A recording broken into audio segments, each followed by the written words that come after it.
Eu cumprimento a todos os irmãos e irmãs com a paz do nosso Senhor e Salvador Jesus Cristo. Que o Senhor te dê uma manhã abençoada e um dia de vitória em nome do Senhor Jesus. Eu sou o professor José Edmilson Júnior do canal Teológico. Estou dando prosseguimento aqui ao nosso projeto de leitura das Sagradas Escrituras. Estamos no livro de Josué e vamos partir agora para o capítulo de número 16. Trago aqui para vocês agora a contribuição da Bíblia de Jerusalém. Bíblia de Jerusalém. Vamos ler então o texto nesta versão. É da editora Paulus, tá ok? Editora Paulus, a Bíblia de Jerusalém. Aqui é a contracapa. Vamos lá para a página. Então aqui na versão da Bíblia de Jerusalém, a página é a de número 335 e o capítulo é bem curto, capítulo 16. Como eles não colocam os versículos em lista, tá certo? Mas fica no texto corrido, o bloco de texto fica ainda menor. E também eles não fazem duas colunas, né? Então é uma grande coluna e o versículo fica dentro do texto corrido, não está em lista, né? Conforme a gente encontra mais comumente nas nossas Bíblias. Então vamos ver aqui o que nos diz o texto do livro de Josué, capítulo 16, a partir do versículo 1 na Bíblia de Jerusalém.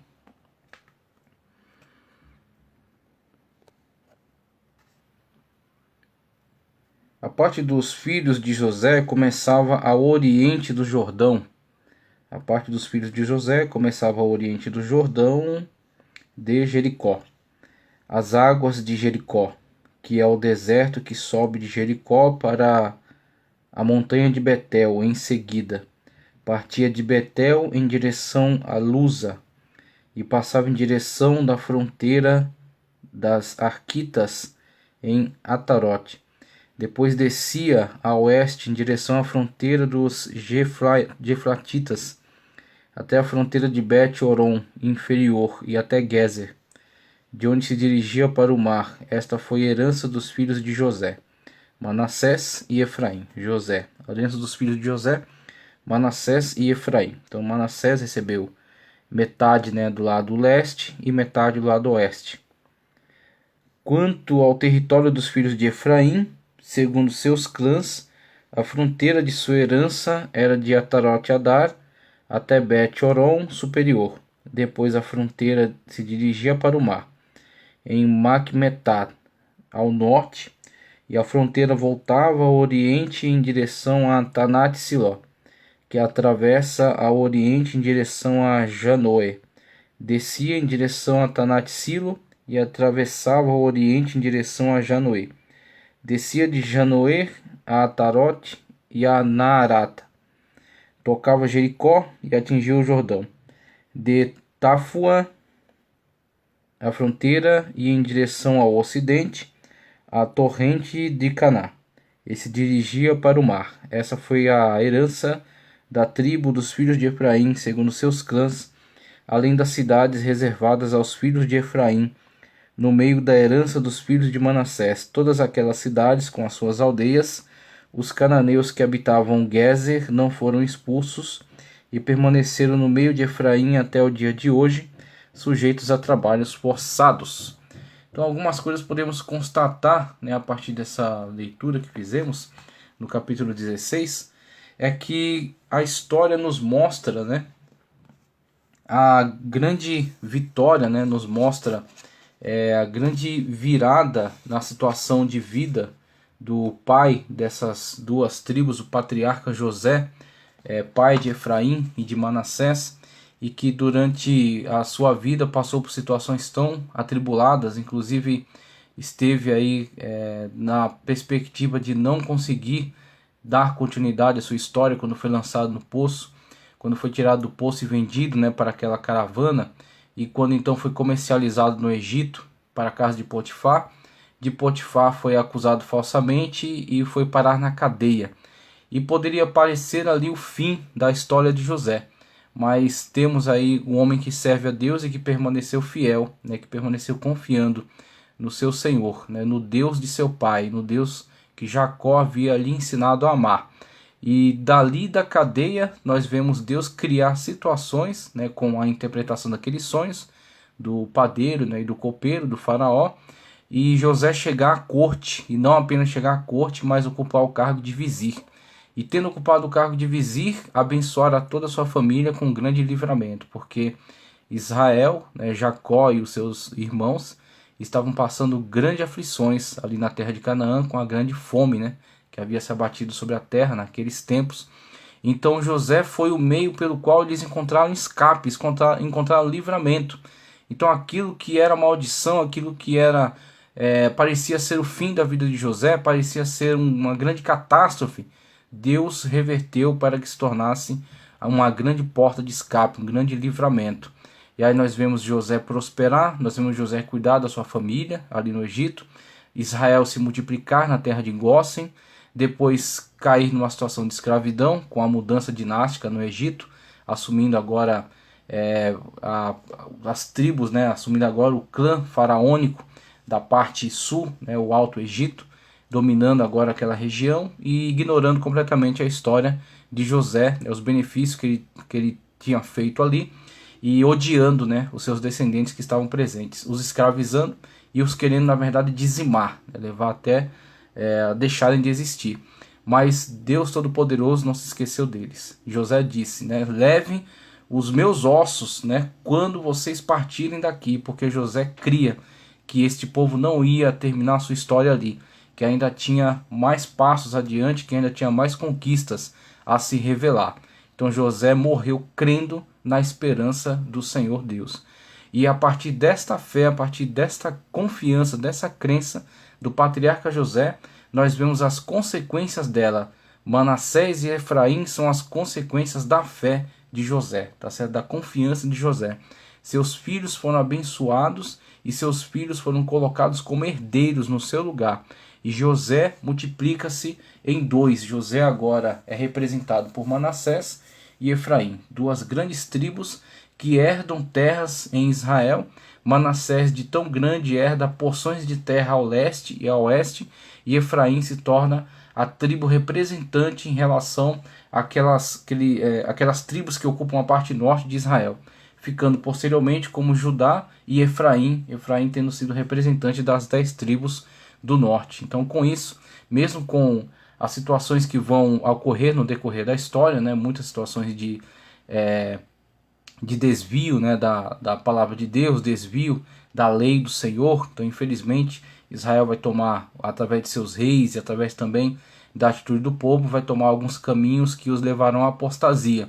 Mas é inegável que a fé de José, o posicionamento de José, logrou um grande êxito e ele deu frutos e ele floresceu, e os seus frutos são Manassés e Efraim. Tá, ok? Então é maravilhoso olharmos para essa delimitação de terras, para as tribos de Manassés oeste, conforme foi descrito aqui, e a tribo de Efraim, e ver e saber que eles são fruto da fé daquele rapaz, aquele menino José, que havia sido lançado no poço, que parecia ter sido ali o fim da sua história, mas que na verdade Deus reservava para ele uma grande história ainda pela frente, apenas contando com que ele permanecesse fiel, com que ele permanecesse crendo no Deus que seu pai havia lhe ensinado a servir. Então vale a pena servir a Deus, vale a pena olhar para o exemplo de José e ver os frutos, né, da fé, ver os frutos do posicionamento de José. E também acreditar que Deus faz isso na minha e na tua vida. Deus muda o cativeiro, Deus muda a história, Deus nos tira do poço, Deus nos liberta da escravidão, Deus nos tira do cárcere e nos faz produzir, nos faz florescer, faz com que a nossa semente siga adiante e possa glorificar o seu nome na terra prometida. Então nós temos que ter a fé de José e permanecer fiéis ao mesmo Deus a quem ele servia. Então vemos aí essa narrativa, né, acerca da repartição da terra entre as tribos de Efraim e de Manassés, e eu entendi ser interessante observarmos e olharmos para esse aspecto. Eu quero trazer alguns dados agora, algumas informações do comentário histórico-cultural do Antigo Testamento, tratando acerca, né, desse trecho de Josué capítulo 16, nos dando mais algumas informações de cunho histórico, arqueológico, que contribuem com o nosso maior entendimento acerca da importância, né, desse trecho bíblico. Vamos lá, vamos seguir. Nos diz o seguinte: na página 303.